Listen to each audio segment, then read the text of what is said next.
नागपूरच्या सुनीता जामगडे या महिलेच्या अचानक बेपत्ता होण्याच्या घटनेमुळे सुरक्षा यंत्रणांमध्ये खळबळ उडाली आहे।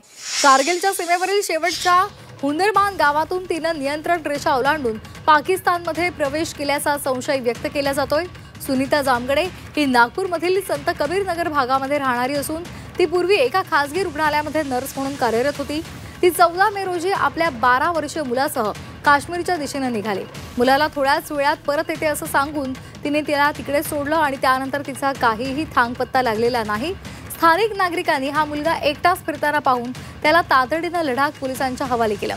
सुनीता ही काही काळापासून पाकिस्तानमधील एका धर्मगुरूच्या संपर्कात होती आणि त्याच्यासोबत ऑनलाईन संभाषणामुळे ती मानसिकदृष्ट्या प्रभावित झाली होती असा संशय आहे। मात्र महिला मानसिक रुग्ण असल्याचा दावा तिच्या आईने केला आहे।